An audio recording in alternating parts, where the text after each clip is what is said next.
The following program contains the opinions of the host, guests, and call-in participants. These do not necessarily represent the views of this show's distributors or sponsors.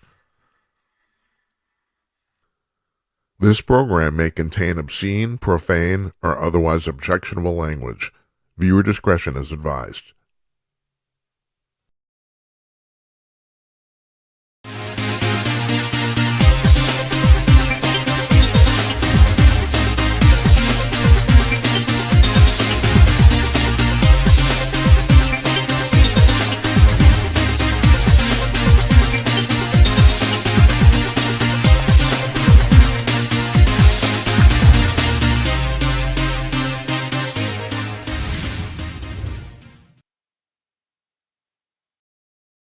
Hey, coming to you cordless, everybody. Hope you're having a nice evening. It's 9 p.m. on the East Coast of the United States, 6 p.m. on the West Coast, 8 a.m. in Singapore, 12 noon in Sydney, Australia, and here where I'm sitting in Northeast Minneapolis, it's 8 p.m. Central Time. I'm Jim Peters. Welcome to another edition of Jim Peters at Night. This is episode number 196, if you're keeping score, which means that a week from Friday, we're going to do our 200th episode. And I got a little announcements to make about that. I thought I was going to have to tell you that we're going to have to skip the Friday show or 2 days from now. We're not. We are going to do a show. The reason I brought that up, though, is, I've had my 100-year-old mother on the show several times. Well, she fell this weekend and, off to the hospital. And they said she was fine, and they brought her home.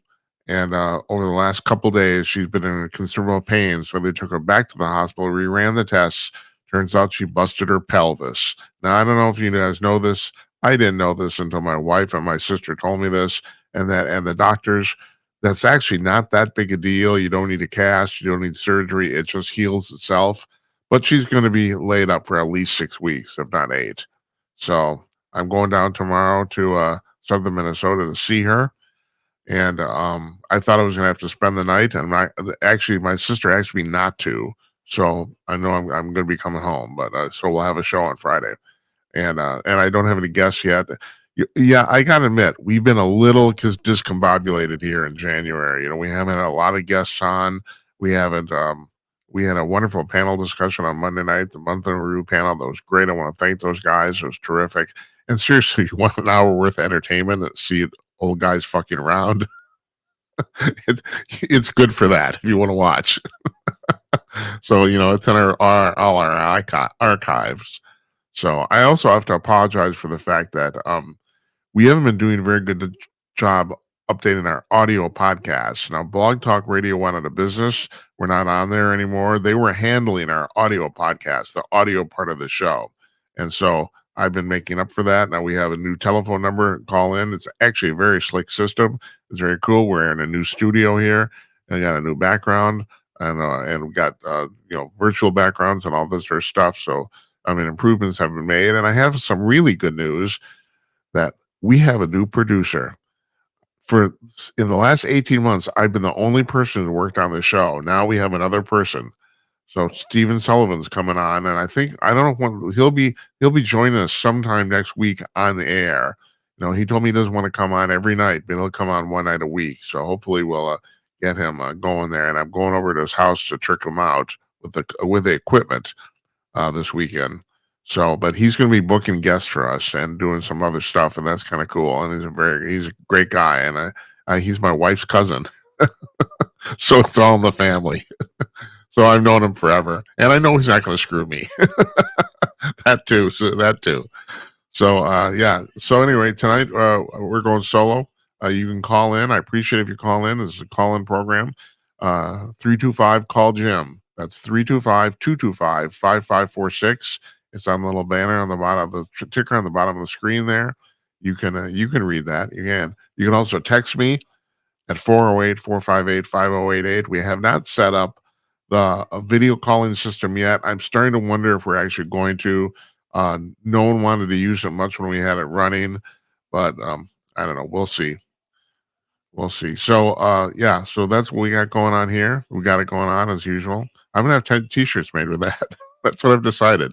So I thought, well, let's get some swag, and I thought, well, what are we going to put on the swag? And I thought, well, we got it going on as good as anything. Maybe OK Boomer too. So maybe that.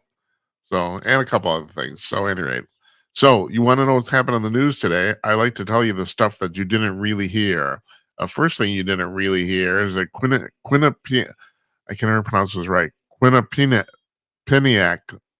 Quinnipiac poll came out.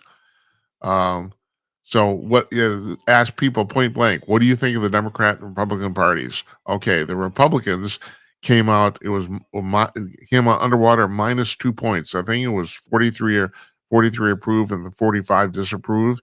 The Democrats came out underwater 26 points.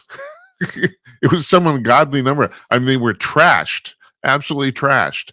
And this poll came out after all the executive orders that have come out over the last week. In other words, it's only a day or two old, and it was like 1,700 people. It was not a small sample, and yeah, it was not. It was just the Democrats were just awful.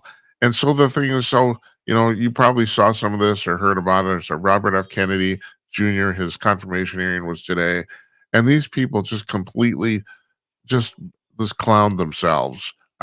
They got nothing. It's like, and the thing is, and they don't understand that the rules of the game have changed. Who goes on? Oh, Stephen Miller goes on with Jake Tapper, and Jake's doing his usual, saying this, basically, and Miller completely put him in his place. I got to hand it to Miller. Miller said, well, first of all, Miller said, I'm sure you're not trying to advocate for a point of view. He's being sarcastic, and about the fact that the Tapper's talking about the fact that a lot of these migrants you want to get rid of pick our crops. That's actually what he said. That's an actual quote. And Miller said, well, no, only 1% of all the migrants in the United States actually are involved in agriculture. Because they need to know that. Because apparently Jake didn't. So and so speaking of that, and I go on about this constantly, and I for good reason, because the thing is one of the things I'm obsessed with, and as the mainstream media, they are tanking so badly, it's mind-boggling. I'm reading John Nolte's column in Breitbart, and he's saying the same thing I've been saying. It's hard to imagine that CNN's ratings would ever have gotten this low. Nobody's watching this. Nobody. So we had probably the most consequential, other than the election week, consequential week of news in the last 7 days in the year. And CNN didn't even crack 400,000 viewers in prime time. Now, I've told you that as far as cable is concerned, the cable news, or actually cable television, period, for all practical purposes, anybody under 1 million people is considered nothing. So, and they're not even they can't even get above 400,000. I'm not exaggerating about this, folks. This is unbelievable. Right now, Fox News has 6 times the viewers that CNN does. 6 times, because apparently everybody was watching CNN and MSNBC on the cable, switched over to Fox. Apparently, it's unbelievable. Cable CNN's viewers have gone down, MSNBC's viewers have gone down, and Fox News's viewers have went up, and they were already the 800-pound gorilla in the room. They were already dominating this whole thing, and it went up even more. It's just mind-boggling. It's hard to believe, actually. If you told me these figures 2 years ago, I would say, well, that would never happen. And it's happening. Nobody's watching. So hold on a second here. And speaking of CNN, Jim Acosta quits. He quit because they wanted to move him from 10 a.m. Eastern in the morning, literally to midnight. And they tried to sell him this by saying, well, it's 8 o'clock on the West Coast. It's prime time. Now, they did that for a reason. They wanted him to quit. They don't want him around because he's a reminder of how the network trashed Trump for 8 years. And he, of course, so he's such a smarmy bastard. First of all, I don't understand. Now, supposedly, relatively speaking, this I didn't keep track of, but relatively speaking, his ratings on CNN are quite good. Apparently, relative to the rest of the network, he had pretty much the highest rated weekday show, either in prime time or during the day. So he was drawing for them. He was drawing people, but I don't understand. I don't understand why anybody would watch. This guy's the most unappealing character on the planet. I mean, there's two things involved in television journalism. There's the journalism part. There's the television part. Okay, now you should be able to do both of those things fairly well. Now, when I mean the television part, I'm talking about your presentation skills, uh, regardless of what the journalistic product is. You know, do you look good on camera? Can you read the teleprompter? Can you smile? Do you have some personality? He has none of those things. None of this guy's just a stick in the mud. I mean, he is he's one of the worst people on television I've ever seen. And that goes for a lot of people on CNN. I don't understand. They keep rearranging the chairs on the Titanic, and I don't understand why they think insane people think they can keep on doing the same thing and get a different result. Because they're not going to. I mean, I'm not the only person that's pointed out this. They have some of the most glum, unappealing characters on television. And the thing is, it's an entertainment medium. And I hate to say that, it really is. Television news is still primarily entertainment. You want real news? Read something online, read a newspaper. You know, written journalism is still where it's at. I mean, prepare for this my gig here. I do an enormous amount of reading. I do watch some television because I'm fascinated with it. I mean, I look at Fox News really seem to corner the market on appealing personalities, and I think that's all Roger Ailes. I mean, Suzanne, what's her name? Suzanne Scott. She's done a pretty good job maintaining the ship. She really has. But I think you have to go back to Ailes to figure out how all these appealing personalities, and frankly, I hate to say it, bodies, because the vast majority of people who watch cable news, not just Fox, but any cable news, are older men. And God knows I got a bunch of beauty queens there. So you want to talk about how Roger Ailes was a horn dog? He might have put that to good use, you know. So there's a lot of eye candy there, and there is, But still, so you got two different things. You got the entertainment facet of television and the journalism facet. Now, I don't know. Well, I do. He, Jim Acosta is a substandard journalist too. He really is. But he's a terrible television presenter. Awful. He's incompetent. He shouldn't be on TV.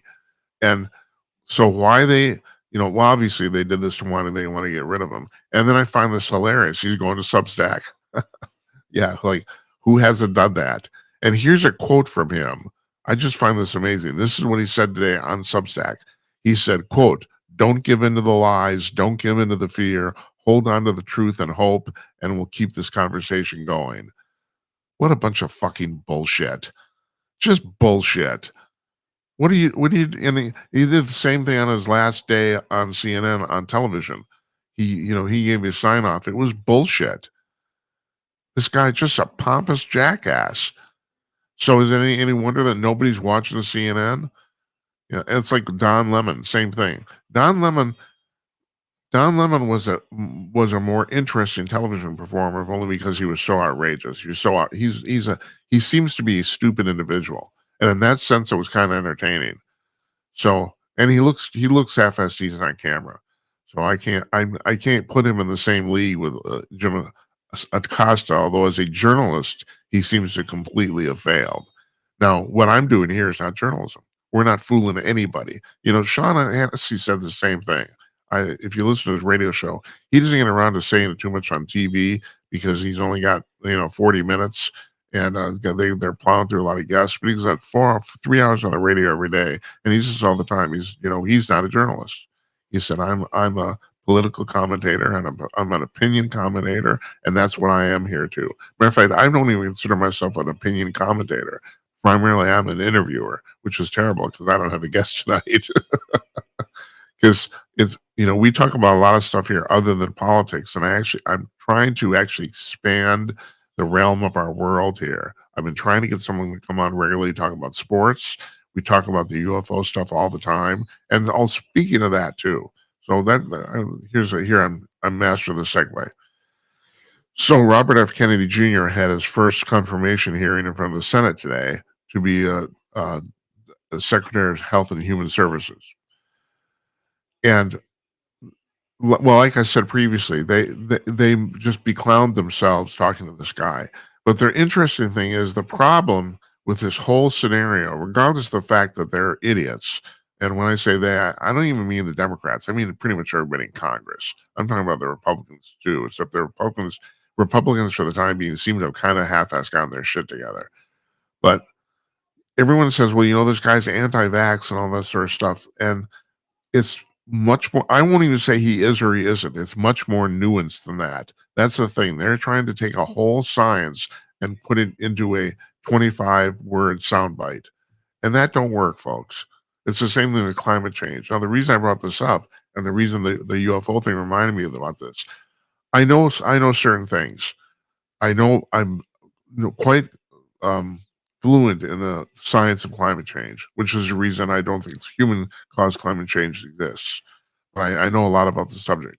I know about pretty much every UFO reported landing that's of any major consequence that's ever happened. I've been studying for 30 years.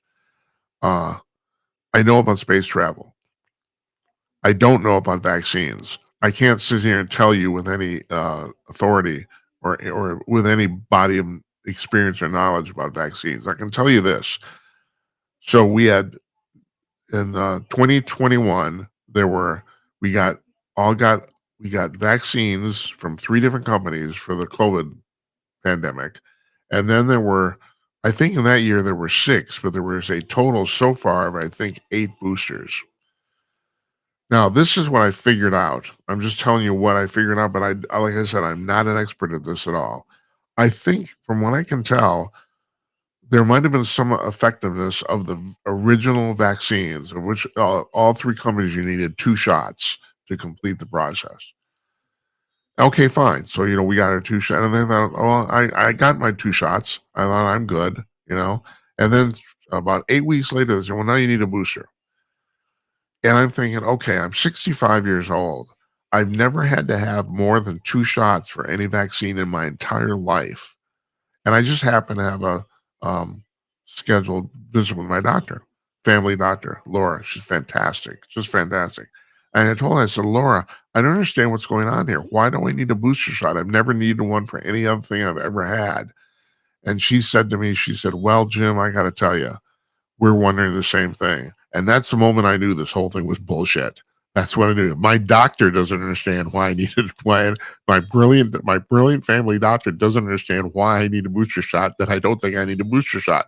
And it turns out what happened is, and this happened about middle of last year, about maybe 6, 7, 8 months ago, the Cleveland Clinic did a huge study. Cleveland Clinic, next to the Mayo Clinic, are arguably the second most prominent medical body in America. And they did a study of 50,000 of their patients on who got booster shots, and they concluded that you were more likely to get COVID if you had a booster shot than if you didn't. Now, what's the point of the booster shots if that's the case? What is the point? No, ergo, very simple line from A to B. They don't work. Those boosters didn't work at all. Now, there are people who tell you, that they cause blood clotting. That may be true. There's quite a lot of anecdotal evidence. When I worked at Kong News in 2021, we have an investigative reporter.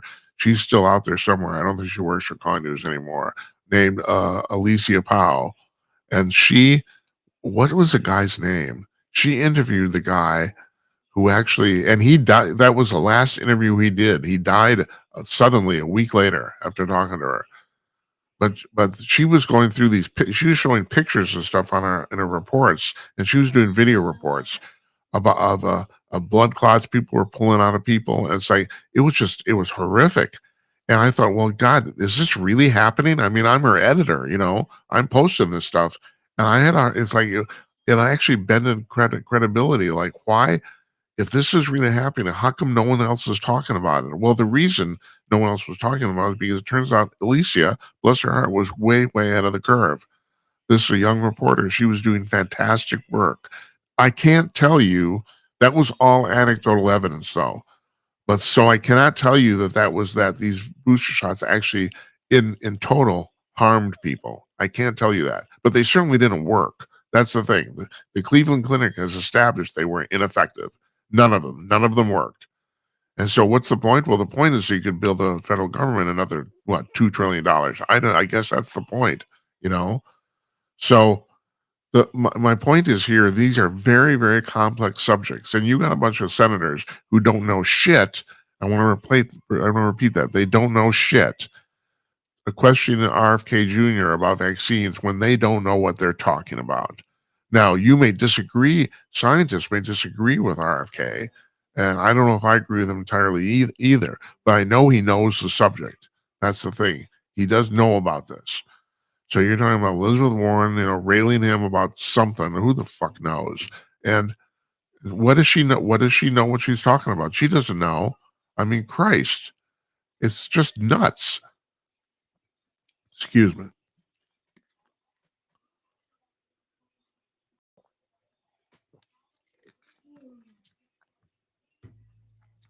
So I made the analogy there between this and climate change. It's the same problem with climate change.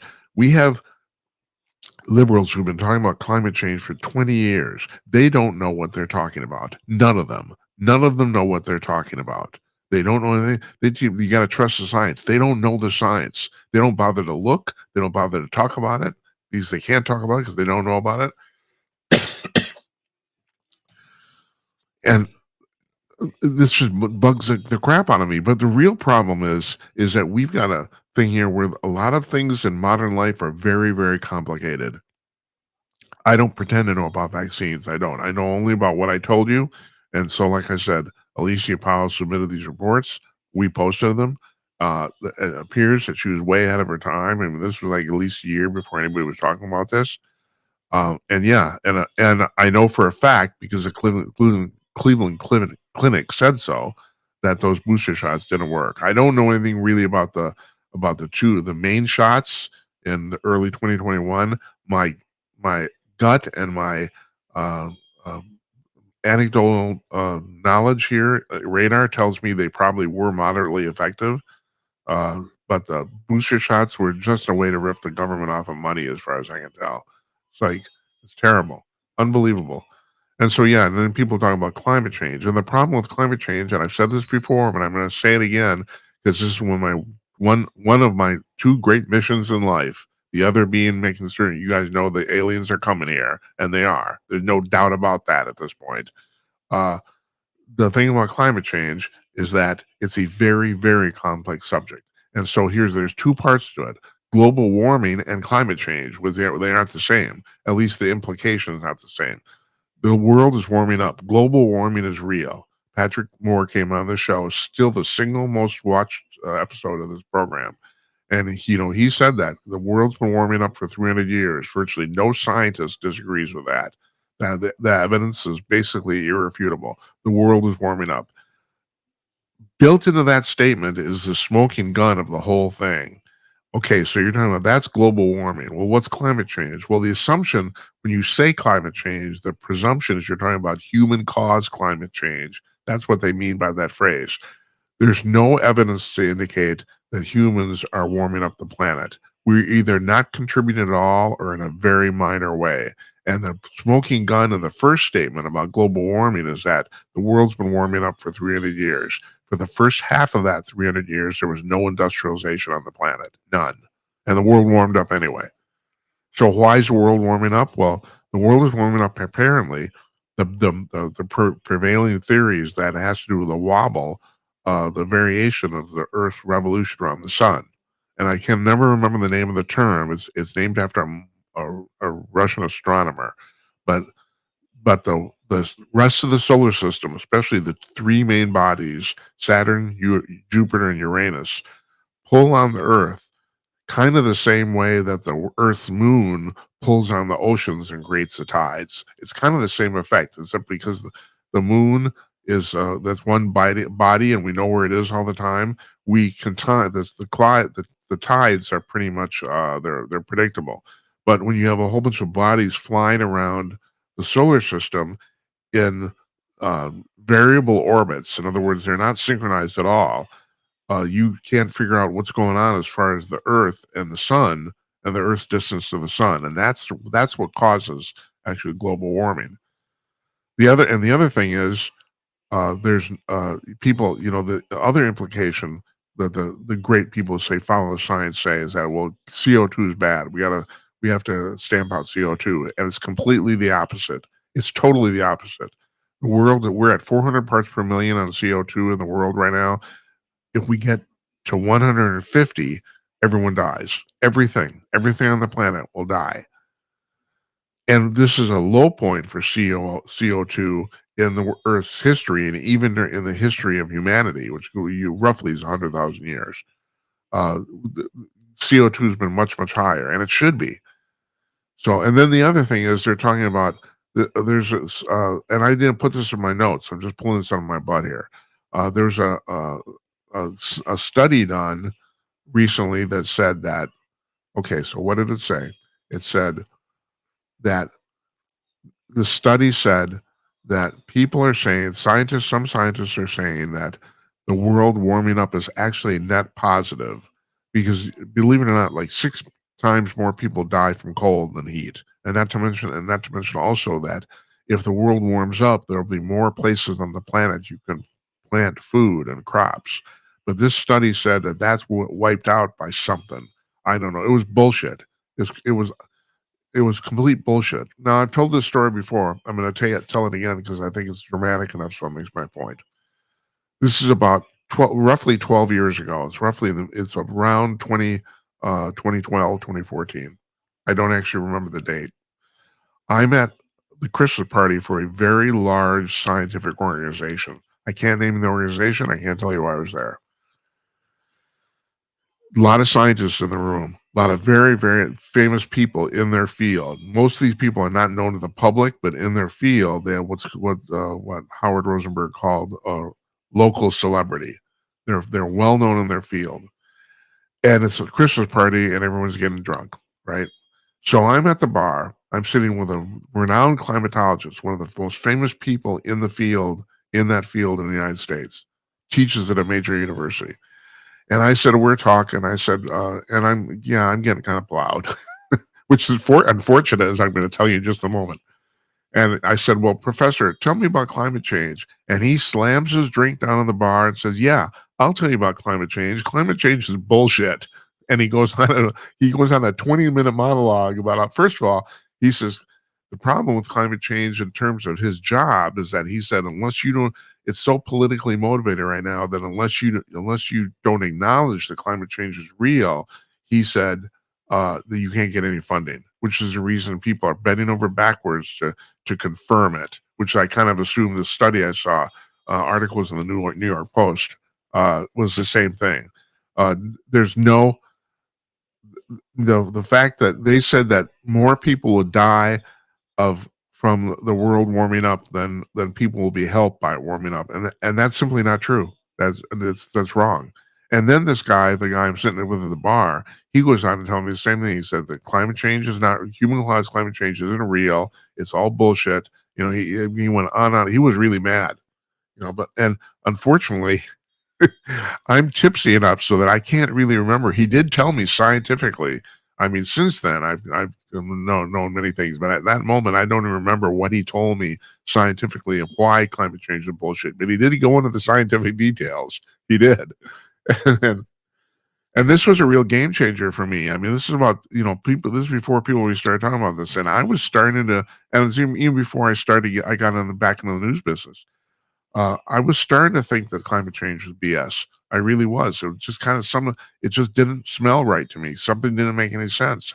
And then this guy said this, and I started to look into this really carefully. That's when I started, because I thought, well, this guy, he's an expert, man. And also he was uninhibited from alcohol. And he's telling me the truth. And the truth is climate change is bullshit. And he's right. Climate change is bullshit. So the theory that these people were talking about in their study about the fact that there's scientists who think it's actually a net positive for the planet if the world warms up. So like this is the logic. Okay, so you might not be able to live in Phoenix anymore, but in the middle of Saskatchewan, where there's tundra most of the time, people might have to be able to start growing crops. And excuse me, pardon me. And that's true. That's the way this works. So you get more of the planet that becomes conducive to actually growing stuff. So, and not to mention the fact that more CO2 makes stuff grow bigger, which is the reason that's the whole premise of a greenhouse. That's the thing. It's like they're trying to tell us, oh, this is terrible. This CO2 stuff, this doesn't work. No, go to your local florist. You'll see it work. It works all the time. Why? So greenhouses exist to do two things. They get more sunlight. They warm the plants up, because not necessarily because of the CO2, just because they let more light in, which is the reason they're all they're glass structures. And also because there's more CO2, they pump CO2 into these enclosures to get the plants to grow more. It's really, I mean, it's like stupid, dumb science, and it's been working for like hundreds of years. People have been doing it, so the whole thing's crap. No, I don't. Like I said, I don't pretend to know about vaccines. I don't.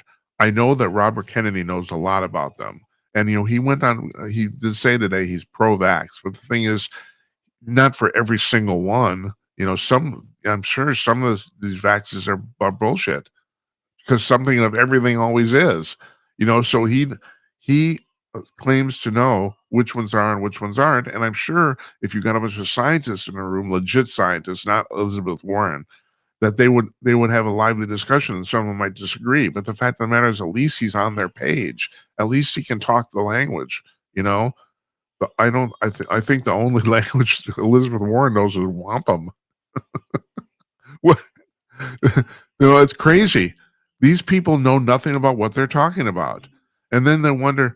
So David Strom, our friend at Hot Air, he's written a couple columns about this the last couple of days, about the fact that the Democrats are rudderless, and they don't seem to understand why they lost. So Tim Walz, Kamala Harris's vice presidential candidate, he did his first national interview with Joy Reid on MSNBC yesterday or the day before. And it's plainly obvious he doesn't get it. He doesn't understand why they lost. Now, he did an interview immediately following the election, like a couple days afterwards, on a local station or KSTP in Minneapolis. He did that. Now, and people are kind of giving him the benefit of the doubt there. And I got to tell you something. I've met Tim Walz personally, and I've dealt with him in the business sense, with the state in a couple matters. He's not a bad guy. I really don't think that. I think he means well. He's, I'm not going to trash him. I'll tell you, I will trash. I also dealt with Keith Ellison, who maybe made the worst first impression of any person I've ever met in my entire life. I mean, Ellison should not be in that job. Ellison should not be working for the government. This guy's he's a scam artist. I cannot tell you how unimpressed I was with this man. But Tim, I have to tell you, Tim is actually in person, was at least comes off as a relatively respectable human being. He really does. And so I have my personal thing there. And I've always said, I didn't vote for the guys. I didn't. I don't think he would have made a good vice president. I don't. But, you got to give humans their due. And he's not. Is he a terrible governor? I don't know if he's terrible. We've had worse, but I don't know if he's great either. He's kind of in the middle. But he is a responsible human being, and he's trying. Let's just put it that way, okay? So he did this interview with KSCP like 3 days after the election. I can't remember what it was. It was within the week after the election. And, even then he didn't get why they lost. But people were saying, well, you got to cut them some slack, because they're probably in shock right now. And yeah, that's kind of the one I thought too. No one really paid much attention to that. But now it's been a month and a half, and he's on MSNBC, and people think, well, at least he has some cogent things to say. And he did. And they were all wrong. They don't seem to understand what's going on here. So I talk about this Quinnipiac poll, it's like, they don't get the fact. Well, here's another I'm going to read this. This is a quote from the poll itself. On deportations, 44% of the public support deporting all illegal aliens. Another 39% support deporting those convicted of crimes. Here's the kicker, folks. Only 6% of people oppose all deportations. Only 6% of the public are against all of it. And the Democrats, they're going on and on about the fact this is just terrible. This is going to ruin the American economy. It's heartless. All this stuff. It's just and I've never been able to understand this for like the last 10 years, even when it comes to the transgender issue. Okay, so you're going to court transgender voters. Do you realize how few of them there are? It's just okay. Only 6% of people are opposed all the deportations. 6%, other than 94% are at least cool with at least some of it. And so I figure that real legitimate transgender people make up 1/10 of 1% of the American public. And that would be there's 330 million people in the public in the country, citizens anyway. And then you do a little math. I got 33.3. That's like 300,000 people, which is in the terms of the entire United States. That's nobody. There's virtually no transgender people. Now I have to tell you, my friend Tim Conaway, very astute man. He was on the Month in Review panel. He's on the regular panelist here. He came on and he said his guess is that there's only about 5,000 actual transgender people in the United States. I don't think it's that low, but it's low. It's really low. So you're betting your entire farm on the votes of like 300,000 people. Doesn't that make you stupid? I mean, what is the point here? We've completely turned our society over. I'm reading about some guy who just won a national title in women's track. He's a man, and not only that, he looks like a man. He's not even making any attempt to cosmetically conceal the fact he's a man, and he's talking about how great it is to win and all this stuff. And he was saying my time would have been even better if my shoe was better or something like that. I don't know. It's just this stuff is sick. It's sick. And the vast majority of the public don't want transgender men and women's sports. They don't. And yet they keep pushing this. Well, geez, then I wonder why people don't vote for you. It's how stupid do you have to be not to figure this out? God in heaven, I do not get this at all. But they're still they don't seem to have any other playbook. They don't. There's nothing. The only thing that's taken hold in the last since the 20th, since Trump started, basically in the last 10 days, is the White House did rescind their order, they wanted to temporarily suspend the payments of grants and loans from the federal government. Now they didn't. This is the problem. Actually, they didn't specify what grants and loans. They didn't, and they are admitting in retrospect that the wording of this executive order was too broad, and it was. They screwed this up, and the Democrats have been running with that, and that has actually seemed they are convincing some people that because of this they want to take away your neighbor's food stamps. That wasn't the intent at all, and it's not actually in the bill. Now I just told you at the top of the show, my mother, broke her pelvis a couple days ago. She's 100 years old. And I had a relative of mine call me up and say that we have to make plans in case she's in a very, very nice residential facility right now, assisted living. It's fantastic. I mean, my wife and I both agree we'd live there in a second. And I'm not much for these places either, but I would. It's a terrific facility. I'm not going to give the name of it. I'm here talking it up. Maybe I should. I don't know. But I don't like to drag people into the show against their will. Here's the deal. I really I don't lie here, except for one thing, and that is I will lie to conceal people's identity. I do that. I admit it, and I'm going to continue doing it. I think we got a caller here, and we screen our calls now. And I think is here, and he wants to talk about climate change. Hold on. Hey, Think, are you there? Yep. Hey, Jim. uh, oh man, can we go back and talk about the climate change issue Yeah, of again? course. Is it too late?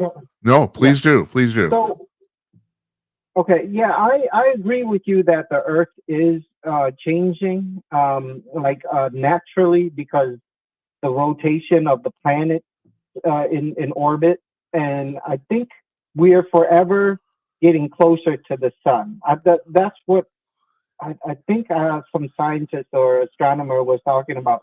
We're eventually going to go into the sun in the rotation process, but I don't know about that.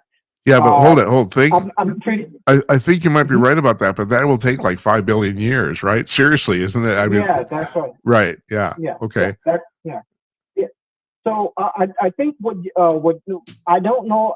I heard about that wobble that you're talking about, where the sun, well, where the Earth wobbles in a specific way, and because of that wobbling, it causes the planet to warm up, in because of something like that. Yeah. And that's I heard about that as well. But the climate change that I believe in is the pollution that we're causing.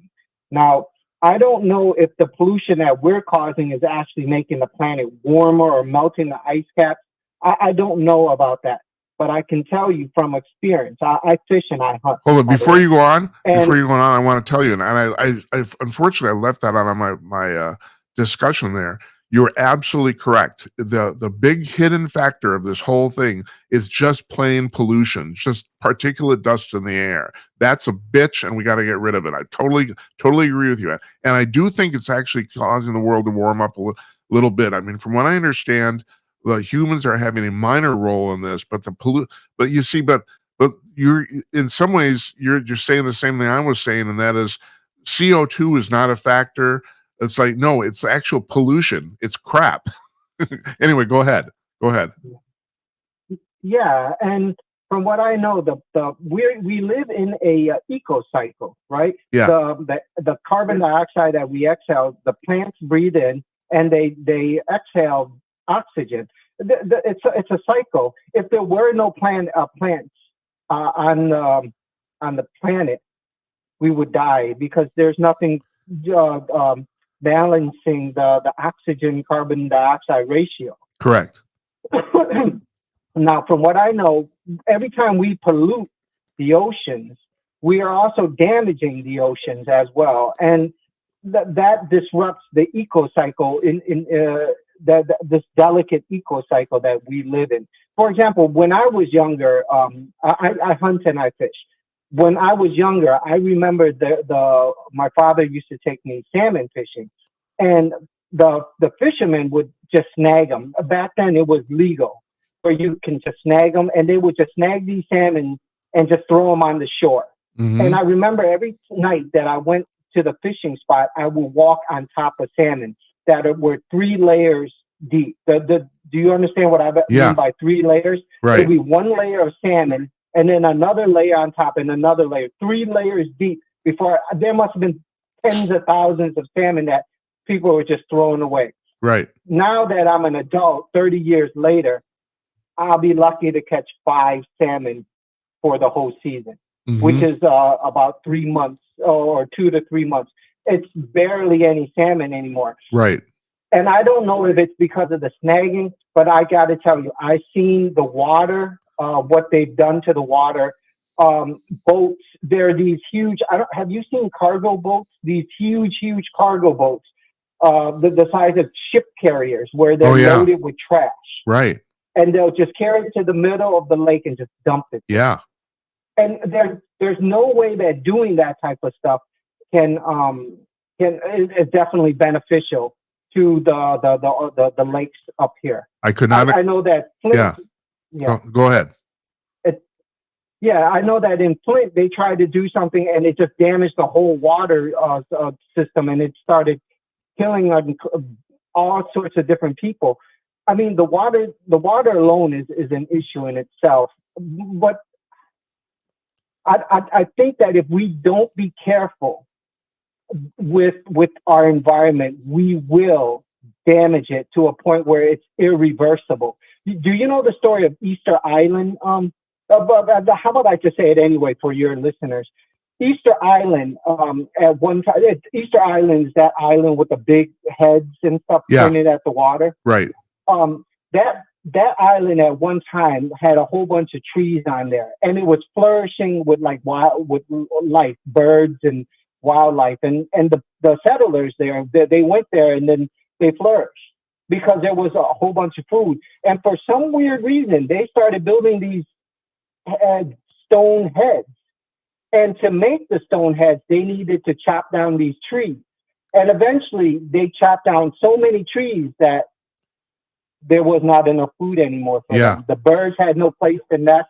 And birds it's not just food. They also plant seeds through their droppings. Yeah. And so they damaged their whole ecocycle. And so the population there just died out because of that, or just eradicated themselves.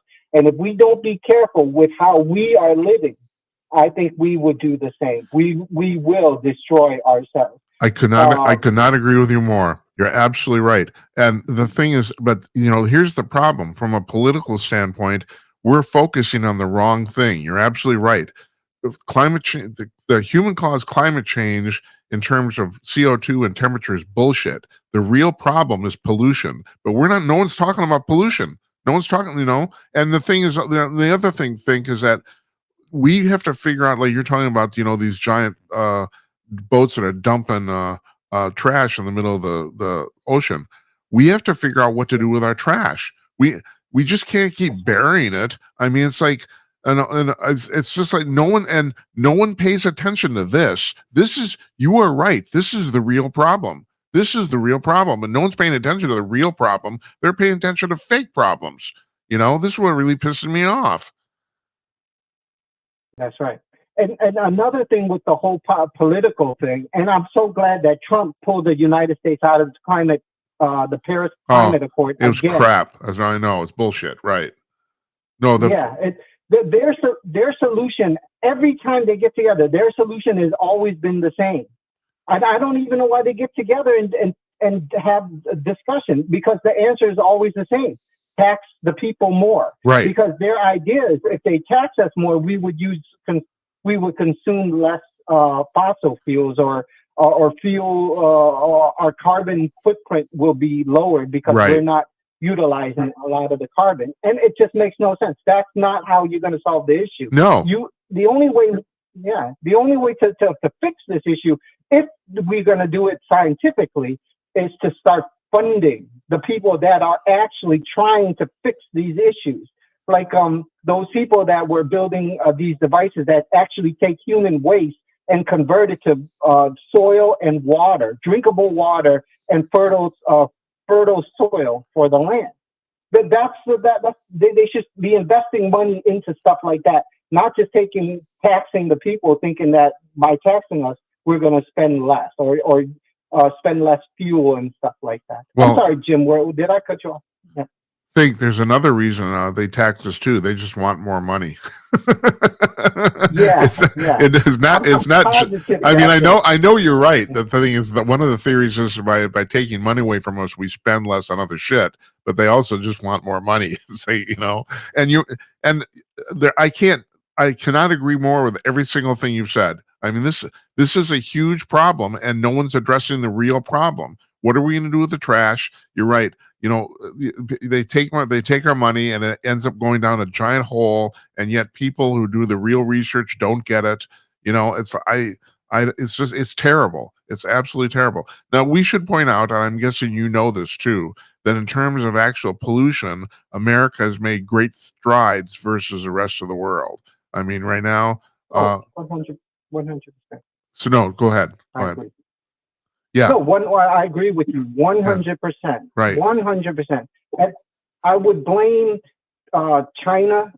China is very, very bad, at least from the documentaries I've seen, where they have factories that are just killing like the farm areas. So they'll build a factory right in the farm area and dump their waste right in the stream and lakes that these farmers are using to water their crops.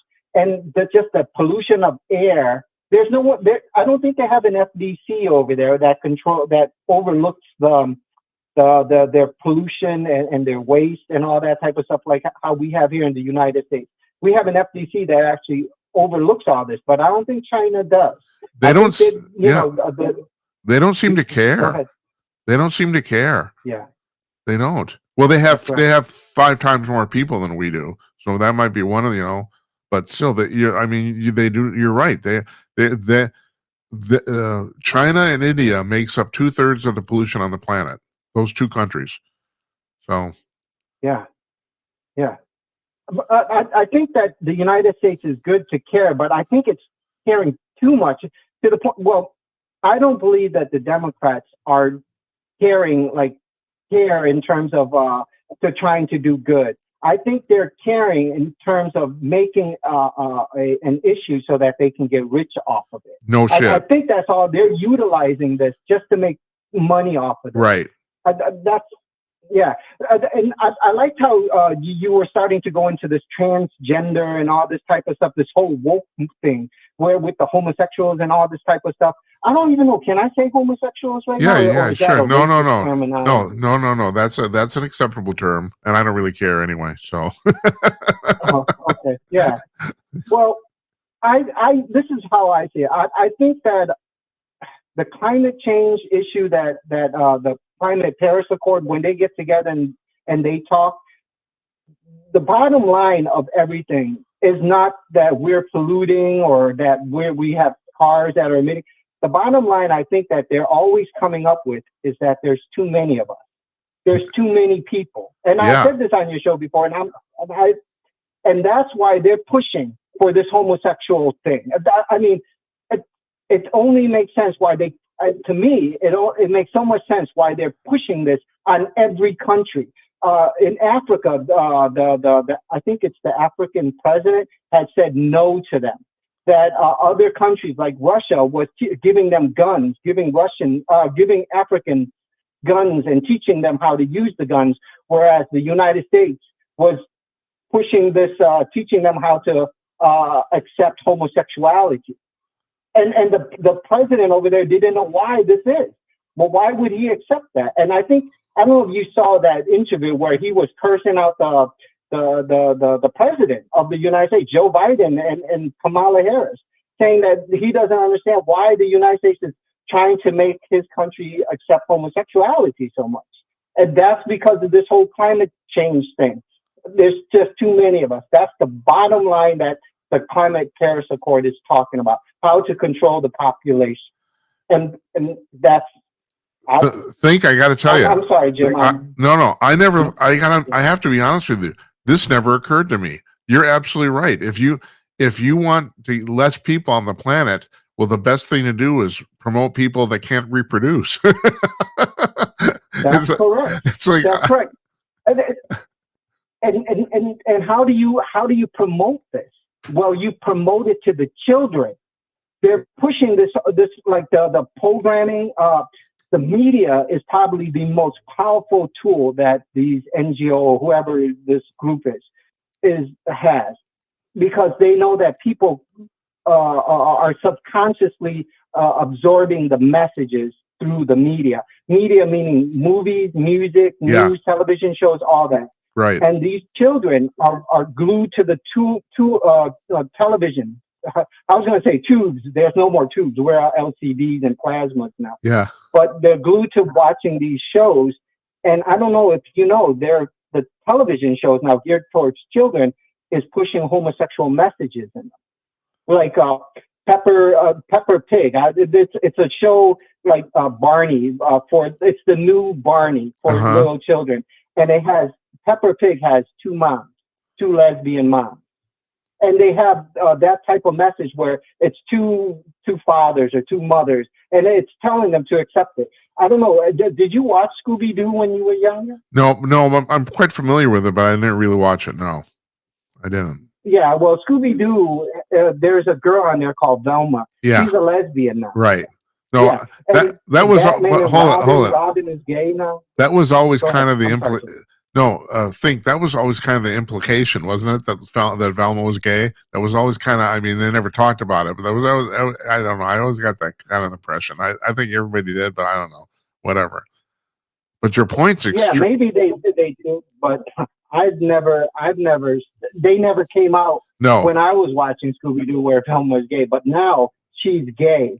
There's episodes where she hits on other girls and she looks at other girls, and you know how they draw the hearts when you know yeah, they like somebody in the eyes. yeah, They're drawing stuff like that. right. I mean, it's a whole push of this message towards the children, and I Well, children. I talked to. Go ahead, Jim. Okay, I'm sorry. children are particularly malleable mentally because they're so young, and also the fact that I mean, right now, look at what's happened in college campuses. I mean, I don't you know who William Ayers is? He was one of the underground people in the 1970s, ended up going to jail for he blew up something, I can't remember what it was. And he said, you know, no, we will take over this country by infiltrating your children. And he's a college professor now, and he was absolutely right. They've already infiltrated the children. They've already done it. You know, it's already happened. So, I mean, yeah, no, I have to be honest. I never occurred to me that if you wanted to control the population, the great way to do it would be to promote people that can't reproduce. I never actually put that together. So that's actually pretty interesting. Thank you for you have educated me. Thank you. Yeah, that's the foundation of this whole climate accord or climate change thing is beyond just the cars. There's too many of us. That's Yeah. the foundation of all of this. There's too many. They keep pushing it. There's too many of us, and so they're trying to make us. I think they're trying to make us hate each other, and eventually, I think they're going to separate. And they're doing it now. They're separating us, they're making us hate one another. Yeah, right. And, They and, are. and yeah, you know, I'm scared to say hi to people these days. What I I'm forcing myself to say hi anyway. There's During COVID, I remember saying hi to this guy down the street. He moved next to me during COVID, and I saw him and I waved to him, and he looked at me like angrily and then just walked away. Like well, why would you do that? Like if someone's saying hi to you, especially when you just moved in, I don't understand why you would respond like that. But there were so many people responding like that during the whole COVID thing, where it just seems like everybody started hating each other. And it was hard for me to say hi to people anymore. I grew up in a time period where I could sit on a bus and just sit down and somebody in front of me turned around and say, hey, what church do you go to? Or do you, and then we'll just have a conversation. It doesn't Yeah, matter right. that I don't believe in God or anything, you know, or my politics. We'll just talk. It was just a talking. There's no argument. But these days, it just seems like we can't do that type of stuff anymore. And I would blame the media for this. Oh, so do I. That's my opinion. Totally, I totally with you. Yeah, the media it is to blame for this, and also we will see the negative effects of COVID. The COVID pandemic are going to be rearing its ugly head for the next 20 or 30 years. And this was way worse than anybody ever thought it was, and not in terms of the disease, in terms of the social disruption that this stupid little disease actually caused. That's the problem. That's the real problem. It's not really a medical thing. I mean, shit, COVID's basically the flu, you know, and yeah, That's exactly it. and yeah, but the problem or the what's the word I'm looking for? The the problems put on the American public or on the world public about socially because of COVID are just going to be. I mean, I don't know if you saw this. This came out just today that another study said that the current crop of kids in high school are way behind because of the COVID pandemic. It's like, and these are kids are basically going to end up going into the workforce and into their adulthood kind of permanently stupid. You know, it's like it's terrible. It's awful. Yeah. Well, yeah, I agree with you on that. But then it's this whole AI thing. Okay, hold have it. you played with AI? I'm Yes, sorry. Go yes, ahead. quite. I'm starting to do more and more. Yeah. Why? Yeah. So I do. I went to school for multimedia. When I was growing up, my big one was Flash. I don't know if you know what Flash Oh is, yeah, oh yeah, multimedia yeah, Flash. yeah. I know what Flash. Yeah, Yeah, uh, yeah. So I would develop games and apps on Flash and animations. Uh, so recently, I've been playing with doing animations in AI, and it's all you got to do is just type in things like clear white background, woman, nice boobies or whatever, yeah, running across the stream, and it'll animate, and then you could adjust the words slowly, and it does it all for you. And I had an animation of a woman walking, and it only took me like an hour, but it's me fiddling back and forth. Now that I know the proper words to use, the prompts, I could probably do it in 15 minutes. right. And I'm working. I think in about like a week I can probably make a movie, but I just need some time to like organize it, utilizing just prompts. So basically, what I'm trying to say is, back when I was doing Flash, we had to learn the action scripts and different types of like importing. I don't know, like it was much more complicated compared to what it is now. Yeah, So even though these kids that you're saying is growing up stupid, I think once they just learn how to talk to the AI, utilize the AI system, which doesn't take that much knowledge. There's not that much math involved. For Flash, we had to understand the math with action scripts and all this right. to make that. But with AI, you don't have to. You just need to know the proper words to put in the prompts to have it do it all for you. So So it doesn't take that much knowledge. so think I don't Yeah, know what AI you've been using. I know that there's an AI that's been developed specifically for cinematic stuff to do basically movies, you know. So and I can't remember what it's called. And if I'm right, the last I heard, that AI can only do a 1 minute scene at a time. But you are onto okay. something in the fact that at some point, somebody's going to be able to generate a whole 2 hour movie that looks realistic just off of a script they enter into AI. That's going to happen, and the first person that does it effectively is gonna become famous. There's no doubt about that to me. You know, so I don't know. Maybe you Well, should start thinking about that. here's the thing. They're saying that a lot of the movies right now are done through AI. A lot of the like the Justice League animation movies. Yeah, I don't know. I'm pretty right. sure you don't watch this stuff, but a I, lot of it has these weird storylines that makes no damn sense. AI is still not there yet, yeah, and it just makes no sense. And they're saying that these movies make no sense because they're written. The scripts are written in AI, and the animations are also done in AI. yeah, Somebody's utilizing. So these movies are just make no sense, and they suck because of this. yeah. So that's what they're saying, that they're actually utilizing it right now. See, So but that's the key. That's what you got to do. Don't rely on the AI for the script. You write the whole thing yourself. Just rely on the AI to generate the images. And somebody. I know you're right about this. I know that this is already being done, and all this stuff sucks. But that's the point. At some point, somebody's going to do. I mean, I don't know if you know. This kind of lost to history. You know, The Jazz Singer was not the first movie with sound. It was just the first movie with sound that used it really good and was a reasonably decent movie. So that's what you got to do. You kind of come up with a reasonably good movie, and you know, and that will actually set the bar. So I don't know. That's what you know. I talk about with my friend Tim Conaway comes on here regularly. He's also a filmmaker, and we talk about this all the time. He's always looking into all this stuff about this AI cinematic generation. But yeah, I don't. The other thing is right now the AI is not powerful enough so that you couldn't. I mean, you could have it generate scenes, and you could uh, edit and splice the scenes together yourself, but the AI can't run for 2 hours nonstop, which is kind of unfortunate. That'll probably happen fairly soon too, where you can actually generate the whole movie in one single render. You know? yeah, I could actually see that happening one day. But even right now, with like 1 minute clips or 2 minute clips like that, I mean, you splice them together, you could Oh do yeah, a really good movie. yeah, you Yeah. could. You're right, and there's hardly ever a scene in a movie that's over 2 minutes anyway. So yeah, you're right. I know. And like I said, it doesn't really take that much intelligence, but you have to know how to talk to the AI.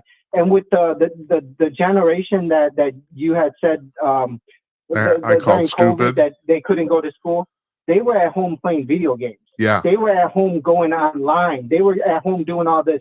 They were playing with the AI, basically, with the computers and interacting with them. So I don't think they're lost. I just think that the generation coming up is just going to be a different type of generation that we probably like your generation and my generation, Jim, will kick their ass.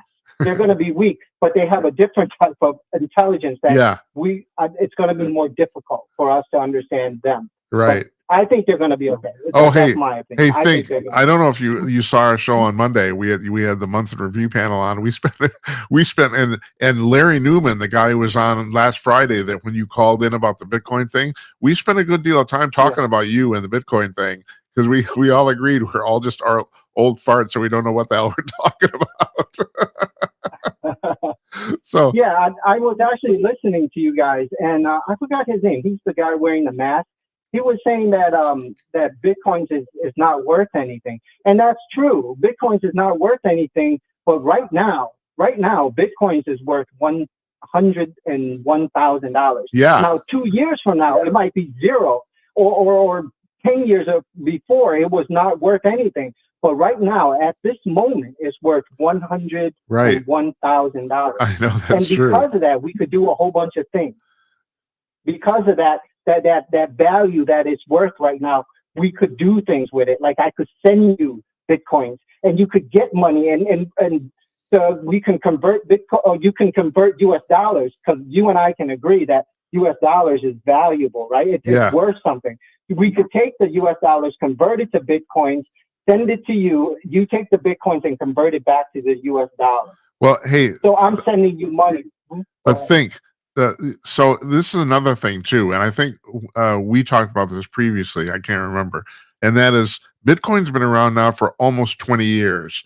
And my thing about conceding defeat about the fact that I don't know what I'm talking about is if it was going to collapse, it would have collapsed already. That's what I think. You're talking about in 20 years from now, it might be worth zero. Now, believe it or not, I'm sitting here and I'm telling you that I think it's all kind of bullshit, but I actually don't think that's going to happen. I don't think it's ever, at this point, will ever lose value, because if it was going to lose value, that would have happened already. It's like the same thing about the aliens killing us. If the aliens wanted to take over Earth, it already would have happened. It would happen long ago.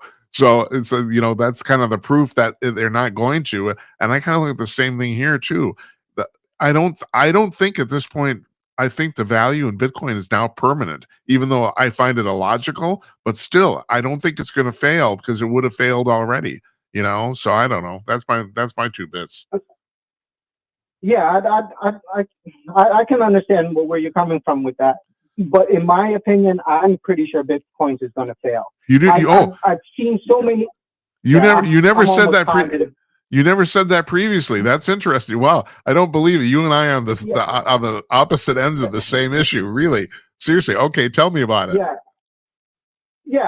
said it on the show before. Bitcoins was a technology when it first came out. It was incredible, but I don't believe in Bitcoins anymore. It's very slow. It takes about 15 minutes, and it takes on average about 15 minutes to send it. And plus, it could take up to a day. It could take up to a day to send it. And there's going to be, I forgot, 21 million or 24 million is the maximum amount of Bitcoins. And so when the miners eventually mine all the Bitcoin, so it's going to get harder and harder. And by the time they mine all the Bitcoins, they're saying it's going to be 10 years. But with quantum computers and everything, it'll probably be just a few more years. They'll mine it all up. And so what's going to end up happening? So how Bitcoins work is the miners are the ones doing the transactions. Yeah. So every time I send you a Bitcoin, it's the mining machines doing the computations is what's sending the Bitcoin. Right. It's those machines. And that's never going to stop. Eventually, even though they mine all the Bitcoins, they're still going to have to be miners to send these Bitcoins, but they're going to get very, very low value back. Does that make sense? Yeah. It makes total basically, sense. you can say the mining never stopped. But here's the thing. I don't think the public understands. I was talking to a friend of mine, not on the show, offline. I was talking to a friend of mine, but we were talking about this Bitcoin thing, and I was talking about the mining. And he says, "What are you talking about?" I said, "Well, the fact that you actually have to mine Bitcoin mathematically, and there's a finite amount." And he said, "But how?" He says to me, "How can you mine something that doesn't exist?" And I tried to explain it to him. And the reason I bring this up now, think, is because I don't think the vast majority of the public even understands the mining aspect of it. Because you have a point, your point is well taken. At some point, matter of fact, probably, like you said, it's going to be within the next 10 years, all of it will be mined, in which case, at that point, all of it will be. The problem with Bitcoin being a currency is that there's only a finite amount, and that's not the way currency really works. With currency, you shouldn't be able to print more money regardless of what's going on in the marketplace so that people can trade. But in Bitcoin's case, there's only a finite amount of it. And most people don't even get that concept. They don't. So now this is really interesting, but I have to ask you about this too. I know that all the stuff you said about Bitcoin, about it being slow and all this shit, I know it's all true, but and it might lose value, but do you actually think it'll go away? I think it's like disco. I don't think it's ever going to hit zero. I don't, but I may be wrong. You're right. I agree with you. Something else is going to come along and take prominence. I understand that, because if you look at the history of all innovation, the very first thing that comes out hardly ever succeeds, or permanently, historically. It's usually the second thing, which is the reason I've always kind of been high on Ethereum, because Ethereum is the second thing. But I don't know. Do you think Bitcoin actually completely loses value, go to zero? Yes. You do, huh? Yes. I truly believe that Bitcoin is going to go away. I don't know if in 10 years or something. Once people start to realize you really can't do that much with Bitcoin, you really can't do anything other than to store it. But storing, the concept of Bitcoins when it was first created by Satoshi Nakamoto or Nakamura, which is, they're saying that that is supposed to be a conglomerate of Sony and Apple and all. But then people say CIA. Anyway, whoever invented Bitcoins, the original idea of it was to bank the unbanked. Yeah. So we take the money back, and then we could sell it. We could send it digitally. Right. It was meant for us to send to one another digitally without going through the banking system. Now, when it was created, there was no PayPal. There was no Venmo. There was no Cash App. So for us to be able to send money digitally was something new, was a new thing. Even though it took a long time back then, 15 minutes, back then was, wow, it was incredible. Well, as opposed to like sending money through Western Union or MoneyGram. I don't think MoneyGram was around. Western Union was the only way you could send money at the time. And that could take up hours or something like that. Yeah. So 15 minutes was quick. But hold it. But think yeah. before you go on. Mm-hmm. I don't think it took that long then, because the reason, now correct me if I'm wrong here, the reason it takes so much time now is because the blockchain has recorded every single Bitcoin transaction that ever happened. And so to add to it, you got to plow through this. I mean, it's a huge file, and to add on to the end of it. And that's the reason it takes so long now, right? I mean, 20 years ago, it was probably in a second, right? Yeah. That's I forgot. When I first got into Bitcoins, I converted my money in Vietnam. I got my money stuck in Vietnam, and I had converted. And I remember buying it from these people in Vietnam, these miners. And it took like only when I first got it, it was in like 2016 or 15, maybe 14. Them sending was, like you said, only a few minutes, like 5 minutes or something like that. But when 2017 came and I was sending my Bitcoins to like my personal wallet and things like that, it took 15 minutes. And I'm sure there was one time it took a whole day. And I know that on average now it takes about 15 minutes. It's not longer. The like you said, the blockchain is huge now. The ledger for the blockchain is huge now, and it has to verify with all these going through all these records. Right. And it's never going to work. It's never going to work.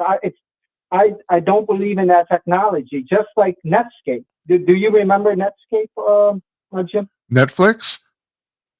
Netscape. Oh, So yeah. the first, Go ahead. Keep on yeah, going. yeah. So the first internet browser, I think, was Internet Explorer, Oh, yeah. which all it did was it allowed you to go to a website and read HTML. But then Netscape came, and what made Netscape cool was it allowed plugins, right? So you could go to a website, and if that website has like a QuickTime file, remember QuickTime? Oh, yeah. Yeah. You could download QuickTime into Netscape and watch the QuickTime video on there, and then eventually Flash. Remember, Flash. You could download the Flash player. I remember back in a time when to watch YouTube video, you had to download Flash player to watch it. Yeah. But Right. now with the WW2 standards, we don't need No. plugins anymore. In fact, they're dangerous Oh, this is to have plugins because yeah. Think this Go ahead. is my wheelhouse because I was working on the internet in the early 1990s. Just to correct you, Mosaic was the very first web browser, and that was done at the University of Champaign-Urbana, and that's where that was run. That project was run by Mark Andreessen, and he created the Netscape browser based on that, and that's why he became fabulously wealthy. But you're absolutely right. The real thing, though, is that going back even farther than that, the real thing the browser did was able to include still pictures. Up to that point, you couldn't do that, and that was the big that you could put photos and pictures in line, and that was actually the very first thing. But yeah, you're right. I mean, you're going back. This is a long way, my friend. But yeah, but then and you see at the time, I don't think anyone would have thought that Netscape would have went out of business. no, you're but right. It did. You're right. It did. That's Yeah, right. As a matter of fact, yeah. it was Jim Barksdale was a CEO, and he sold Netscape to AOL, and they got out barely by the skin of their teeth. I mean, they were lucky they got any money for it at all, and they actually ended up doing a half-ass decent. I mean, because he was a really good negotiator, but actually it was his personal skill. Because you're right, the whole thing was collapsing. I mean, it was you're absolutely correct that. And that gets back to my point, and that is the very first thing in any technological innovation chain usually fails. The very first thing is usually the second thing that comes along that usually actually ends up succeeding. And you're right, Netscape's a perfect example of that. You're absolutely correct. Yeah, with Bitcoins, it's slow, and I don't know how much it costs now, but the last time I sent I sent Bitcoins, it was $50. It doesn't matter how much you send. You could send $1. They'll still charge $50 to send Bitcoin. That just makes no sense to me. And I know that their fees is super high. The same with Ethereum. I also believe that Ethereum, which is the second, no, is it the second? It might be Litecoin that's the second. But all three of those, Litecoin, Ethereum, and Bitcoins, I think they're all going to go away. They're slow, outdated technology. Well, hold it. I believe in a coin. You need to answer. Does Ethereum also work on the blockchain system, or does it work another way? I think it does. It does work on the blockchain. I think, because I know that you could see the transaction on the blockchain, the actual movement of the currency from one wallet to another. You could actually trace it. So I think it works on the blockchain, but they do the code a little bit differently, where I don't quite understand. I know that Ethereum is supposed to be used as an application. Ethereum is not supposed to be a currency like Bitcoins. Bitcoins is supposed to be used as a currency, whereas Ethereum is supposed to be used more like an allowance for you to utilize their platform. Mm-hmm. This is how I see it. I could be wrong, but this is how I see it. So I'm going to make this whole analogy. I know it's not how it is, but this is an analogy. Imagine Ethereum, like on the Ethereum blockchain, you have Microsoft Word. Okay. Right. And every time you want a file saved, you would have to spend like maybe 1 or 2 Ethereum to go file save on Microsoft Word that's on the Ethereum blockchain or decentralized application blockchain, whatever it is. That's how their system works. So Ethereum is not used as money; it's used as gas Right. to utilize their service Okay. on their yeah, I got and that. I think that's how Ethereum works. Yeah. Well, I think okay. that's how Ethereum So works. you're saying that you think that that what was it called? What's it called? Light speed. What is it called? Light what? That Oh, the there's another one called Litecoin, and that one is yeah. also nothing. But I believe in a coin called XRP, which is by a company called Ripple. And here's real quick about Bitcoins. Nobody has Bitcoins is not related to any company. Right. Would you trust giving money to a system that has no ownership? Well, see, that's you're bringing up a really good point, because the thing is, there's two ways to look at that, and that's true not just in this particular instance, but almost in anything that's like quote unquote open source. Uh, and that is the one thing is, you're right, nobody owns it, and some people think that's a good thing because then anybody can like tinker with it. But on the other hand, no one's responsible for it. So you're right. No, if something goes wrong, there's nobody to call. There's nobody to take care of it. I mean, that's the reason. That's actually one of the reasons Microsoft is actually so damn popular and so successful, is because they completely, not only they had to take ownership of what they do, to the point where the customer service, if you're in a business, is excellent. I mean, you call them, they will fix stuff. They do, they do that. And that's one of the reasons. And so you have a really good point there. But the point is that people look at that two different ways. So I don't, it's like I will make an analogy about WordPress, which is a very popular content management system that's used on the internet, and we use it. And because WordPress is completely free. Now you can put plugins up the wazoo for WordPress, and many people charge for them. And a lot of people have made a very good living creating them. There's a lot of the whole ecosystem, but the actual WordPress application itself is free, but it does have an owner. There's Automatic is the name of the company that actually owns it. So I mean, it's some ways that's the best of both worlds, because you have an owner of something that's actually open source and completely free. But there's I mean, we can get dizzy talking about this. I have a question for you though, and that is maybe this is a comment. I think when I was saying it's usually the second thing that comes along that's popular, like Ethereum, but you're saying I think you're right about this, about the fact that Bitcoin and Ethereum belong to the same technology set. So it's like they're like version 1 of like pretty much all this stuff. And so you're right, in that sense, they get all lumped together and they're all going to fail. So cryptocurrencies, it's that word currency. It makes it seem like all this crypto stuff is used for money. I got another question for you too. This XRT stuff you're talking about, technologically, how does it work different? How is it different from Bitcoin?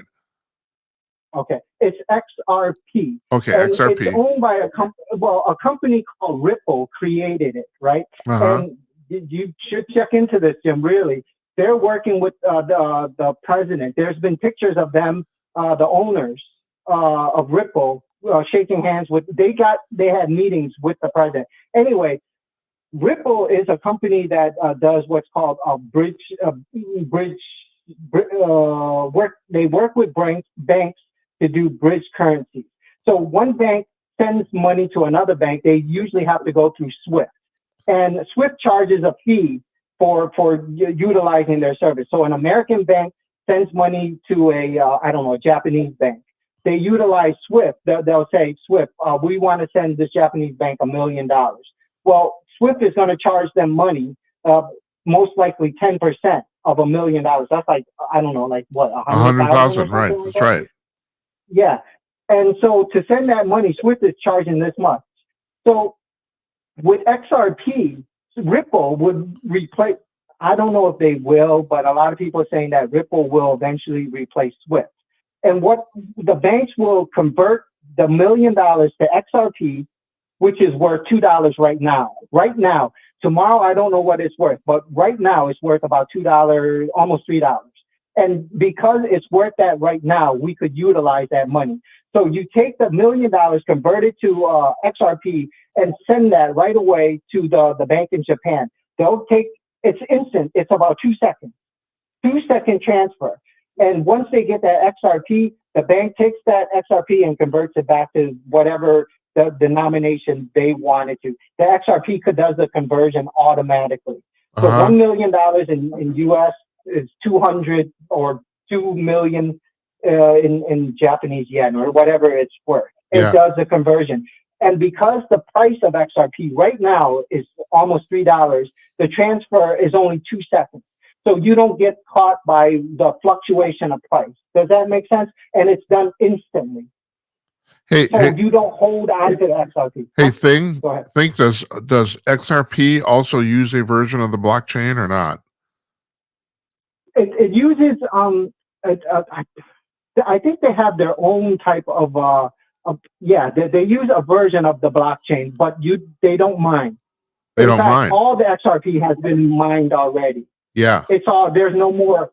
But it's a huge amount. It's a huge amount. I think it's like 24 billion XRP, and it's already out. There's no more mining. Uh-huh. And Ripple, I don't know who does the computing, but Ripple handles all the computing of the XRP.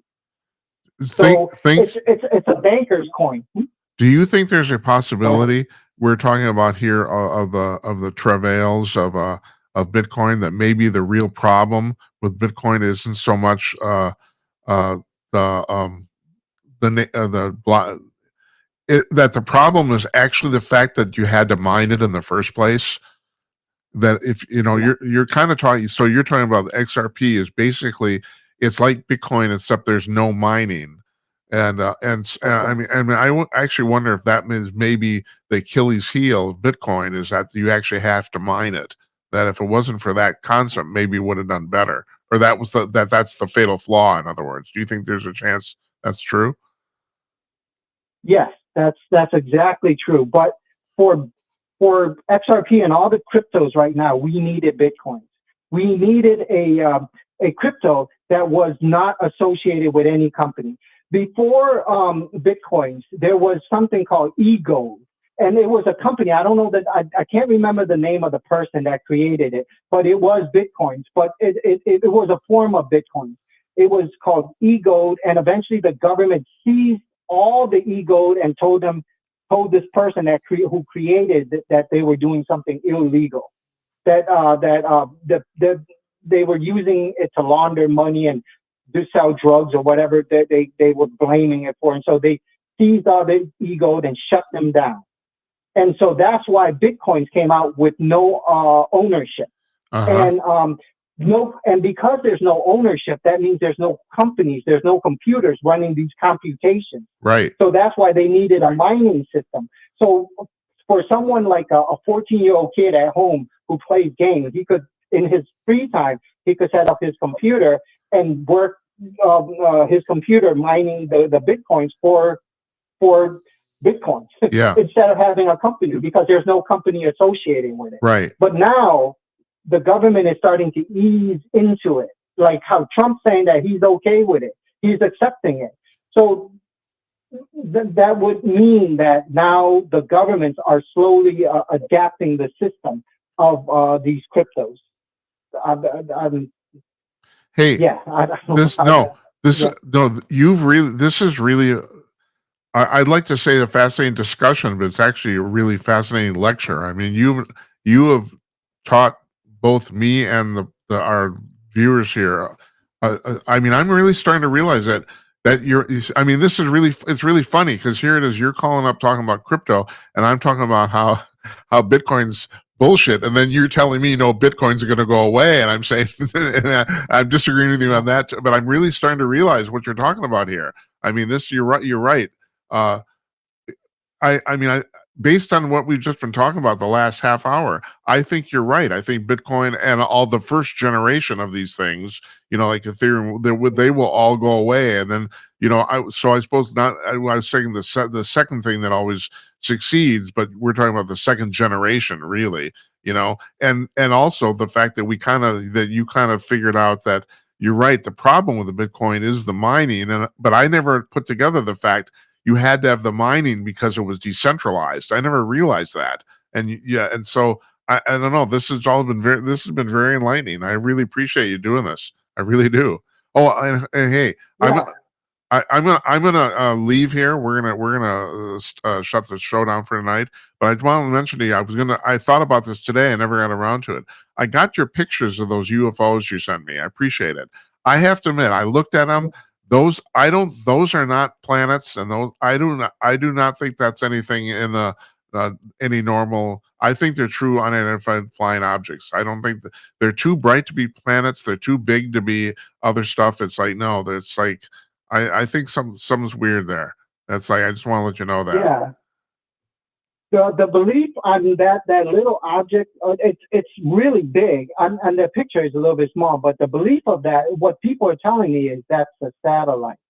So Yeah. I don't know if we could see satellites, but that's what people are telling me, that No. that's supposed to be a satellite. That is not a no. That is not a satellite. It isn't. I've seen it's too big and it's too stationary to be a satellite. That is not a satellite. That's the other thing I was going to mention. I forgot to mention that. But no, it isn't. It's not a satellite. It's not stars. It's not a planet. That's the thing. It's the true what you have there's a true unidentified flying object. I don't know what that is. I can't tell looking at it. Yeah, I'll eventually catch a better picture. It's just that one day I was like, you know what? I see these all the time, so I'm going to take a picture of it, and I did that day. But I'll catch a better picture one of these days. Yeah. Maybe a video, and I'll get it for you, just to show you that they're everywhere.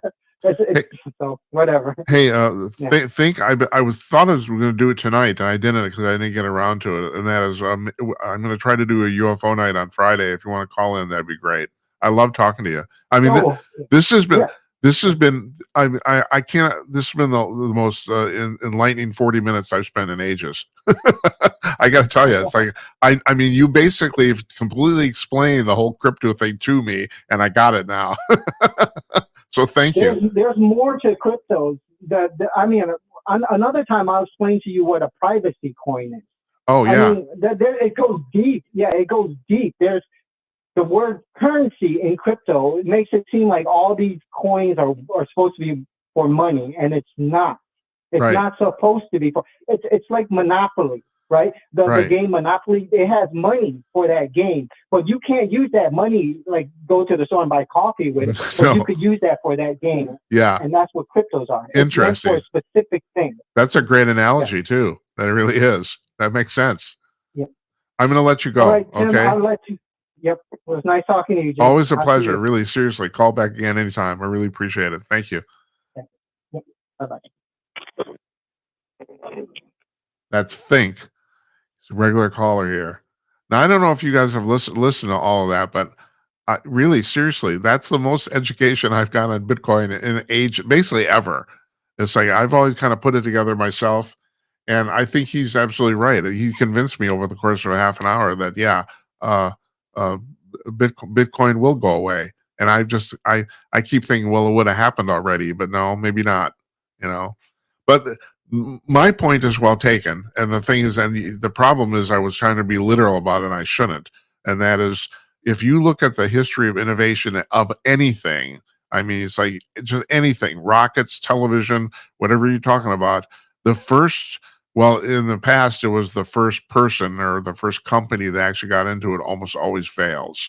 It's the second company, but what Think's saying, and I think he's right about this, and that is, it's not so much Bitcoin as the first thing; it's the first generation of these things, and they're all going to fail, and that's probably true. They probably will. He's right. So, at any rate, I want to thank him. Appreciate it. Now, I was going to do some UFO stuff, but I think I'm going to wait till Friday.